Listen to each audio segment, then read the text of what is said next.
Hello everyone, welcome back to our channel. ఈరోజు మన ఛానల్లో వచ్చేసరికల్లా తెలంగాణలో చేపల పెంపకం చేస్తున్నటువంటి రైతులు ఎందుకు నష్టపోతున్నారనే విషయం అయితే క్లియర్గా తెలుసుకుందాం.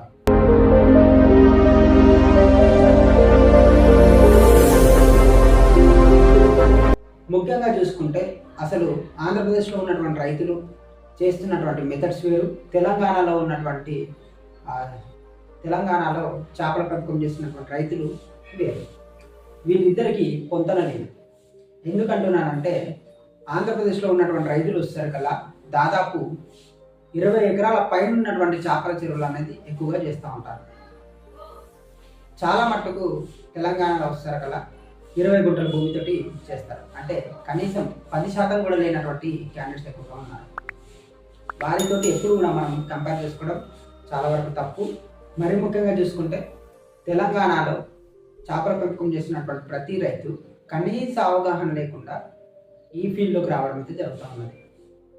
ఒకవేళ అవగాహన సంపాదించుకోవాలని అనుకున్నప్పుడు తాను అప్రోచ్ అయ్యేది ఎవరినో, ఒక కన్సల్టెన్సీని కాదు, ఒక సైంటిస్ట్ని కాదు, అలాగే ఒక టెక్నీషియన్ని కాదు. కేవలం ఒక ఫార్మర్ దగ్గరికి వెళ్ళి, బ్రదరు నేను చేయాలనుకుంటున్నాను, ఈ ఫీల్డ్ ఎలా ఉంటుంది, ఈ ఫీల్డ్ బాగుంటుందా, మీరు ఎన్ని చేపలు వేస్తారు, ఏం ఫీల్డ్ వేస్తున్నారు, మెడిసిన్ ఎవరు చూసుకున్నారు, ఇవన్నీ వివరాలన్నీ తెలుసుకున్న తర్వాత అదే ఫార్మర్ని ఫాలో అవుతూ ఉంటాడు. ఎండ్ ఆఫ్ ద డే ఇద్దరు అనుకునేది ఏంటంటే, నేను నష్టపోయాను బ్రదర్, నాకు కూడా నష్టం వచ్చింది అని ఇద్దరు మాట్లాడుకుంటూ ఉంటారు. ఈ ఫీల్డే అనవసరమైనటువంటి చెత్త ఫీల్డ్ అని కూడా రూమర్స్ ఎక్కువగా స్ప్రెడ్ చేస్తున్నటువంటి రైతులు అయితే కనిపిస్తూ ఉన్నారు. అసలు మీరు చేస్తున్నటువంటి మిస్టేక్స్ మీకు కూడా తెలియదు. ఎందుకంటున్నానంటే ఎప్పుడు కానీ అప్పుడప్పుడు నేర్చుకుంటున్నటువంటి ఫార్మర్ దగ్గరికి వెళ్ళి తన కన్సల్టెన్సీలో రన్ అవుతూ ఉంటే మీరు బోల్తా పడే అవకాశం అయితే ఎక్కువగా కనిపిస్తూ ఉంటుంది. ఈ ఫీల్డ్లో ఎట్టి పరిస్థితుల్లో కూడా ప్రాపర్గా ఒక కన్సల్టెన్సీని పెట్టుకోవడం చాలా ఉత్తమము. ఈ ఫీల్డ్లో ఏ ఫీల్డ్ వాడాలి, ఏ మెడిసిన్స్ వాడాలి, ఏ సప్లిమెంట్స్ వాడాలి, ఏ విధమైనటువంటి మేనేజ్మెంట్ చేస్తే మనం మంచి ప్రాఫిట్లో ఉంటామనేది తెలుసుకోకుండా వారికి తెలిసినటువంటి ఆలోచన చొప్పున నడుస్తూ ఉన్నాడు. అదే మాదిరి తను ఎక్స్పెరిమెంట్లు చేసుకుంటా ఒక సైంటిస్ట్ లాగా బిహేవ్ చేస్తూ ఉన్నాడు. వీటన్నిటిని దూరం చేస్తూ ఉంటే మాత్రం తప్పనిసరిగా మీరు మంచి లాభాలు ఉండే అవకాశం అయితే కనిపిస్తూ ఉంటుంది.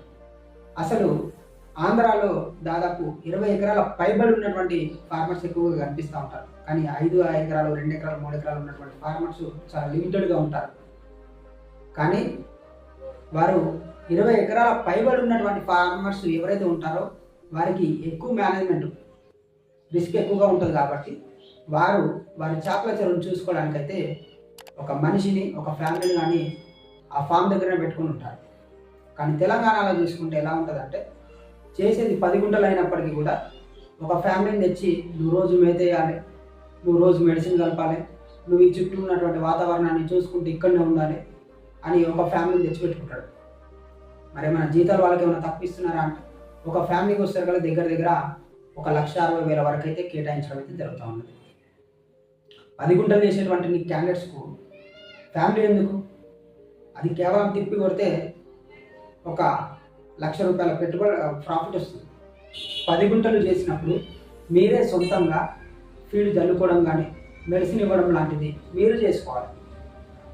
1 ఎకరా ఉన్నప్పటికీ కూడా తెలంగాణ రైతులు తప్పనిసరిగా మేత చల్లుకోవడానికి మీరే ఉండాలి, మెడిసిన్ కలుపుకోవడానికి మీరే ఉండాలి, ఫామ్ను అబ్జర్వ్ చేయడానికి కూడా మీరే ఉండాలి. అంతేగాని లేదు నాకు ఫీడింగ్ వేయడం ఇబ్బంది అవుతూ ఉన్నది, నేను చెరువు చూసుకోలేను, నాకు చెరువు చూసుకోవడానికి సమయం లేదు అన్నప్పుడు చేపల పెంపకం చేయాల్సిన అవసరం అయితే లేదు. అయితే ఇక్కడ తెలుసుకోవాల్సినటువంటి విషయం ఏంటి అంటే, తెలంగాణ రైతులైతే ఎక్స్పెషల్లీ వర్కర్స్ని పెట్టుకోవడానికి అవకాశం లేదు. పెట్టుకున్నా మీరు నష్టపోతారు. మీరు 10 ఎకరాల పైబడి ఉన్నప్పుడు మాత్రమే ఒక ఫ్యామిలీని తెచ్చి పెట్టుకోండి. లేదా ఇంటిగ్రేటెడ్ ఫార్మింగ్ చేసినప్పుడు దాంట్లో రోజువారీ ఒక పని అనేది దొరుకుతూ ఉంటుంది. కాబట్టి అలాంటి సమయంలో ఒక వర్కర్ని తెచ్చి పెట్టుకోండి. అంతేగాని 10 గుంటలు చేసినా, 20 గుంటలు చేసినా ఇలాంటి వాటికి కూడా మీరు వర్కర్ని పెట్టుకుంటే మాత్రం తప్పనిసరిగా నష్టపోయే అవకాశం అయితే ఎక్కువగా కనిపిస్తూ ఉంటుంది. మీరు వర్కర్స్ మీద ఎక్కువగా డిపెండ్ అయితే మాత్రం ఎక్కువగా నష్టపోతారు. 10 ఎకరాలకు, 10 గుంటలకు, 20 గుంటలకు 1 ఎకరాలకు 5 ఎకరాలకు అవసరమే లేదు. వర్కర్స్ని తెచ్చిపెట్టుకోవడానికి అవసరం లేదు. మీకు ఇష్టం ఉంటేనే, మీరు కష్టపడి పని చేద్దాము అని అనుకుంటేనే ఈ ఫీల్డ్లోకి రావాలి. కష్టపడి పని చేయకుండా నేను వర్కర్స్ని పెట్టుకుంటాను, నాకు ఆ బిజినెస్ ఉంది ఈ బిజినెస్ ఉంది అంటే హ్యాపీగా మీకున్నటువంటి బిజినెస్లలో మూవ్ అవ్వడం చాలా వరకు ఉత్తమం. అయితే ఒక చిన్న ఎగ్జాంపుల్ చెప్తా ఉంటాను. చాలామంది ఫార్మర్స్కి పౌల్ట్రీ అనేది ఉన్నది. సమ్ కంపెనీస్ వాళ్ళైతే ఆ చిక్స్ ఇస్తున్నారు, దానికి కావాల్సినటువంటి ఫీడింగ్ ఇస్తున్నారు, మెడిసిన్స్ ఇస్తున్నారు, అన్నీ ఇస్తున్నారు, వాళ్ళే తీసుకెళ్తున్నారు. కానీ ఆ కుటుంబం మొత్తము ఆ పౌల్ట్రీలో ఎట్టి చాకిరీ చేస్తూ ఉంటుంది. దాదాపు మార్నింగ్ టైం నుండి ఈవినింగ్ టైం వరకు వాళ్ళే పని చేసుకుంటూ ఉంటారు, వాళ్ళే ఫీడింగ్ చేసుకుంటూ ఉంటారు, వాళ్ళే ఆ వాటర్ పెట్టడం కానీ, ఆ కోళ్ళకి ఏమైంది, ఆ మెడిసిన్స్ ఏమి వేయాలి, ఎలా వేయాలని ఆ కన్సల్టెన్సీ ఎవరైతే ఉంటారో ఆ టెక్నీషియన్ వచ్చి రోజువారీ వచ్చి ఆ మెడిసిన్ చెప్పడం వెళ్ళడం వీళ్ళు చేసుకోవడం. అందుకనే పౌల్ట్రీ రంగంలో ఇప్పటి వరకు కూడా కేవలం ఫ్యామిలీస్ మాత్రమే చేసుకుంటూ ఉన్నాయి. కానీ ఆక్వా ఫీల్డ్లో మాత్రం తప్పనిసరిగా మీకు కావాల్సింది వర్కరు అనే విధంగా బిహేవ్ చేస్తూ ఉన్నారు. ఎట్టి పరిస్థితులలో కూడా మీరు వర్కర్ మీద డిపెండ్ అవుతున్నారు అంటే దీంట్లో నష్టమే వస్తుంది తప్ప లాభం అయితే రాదు.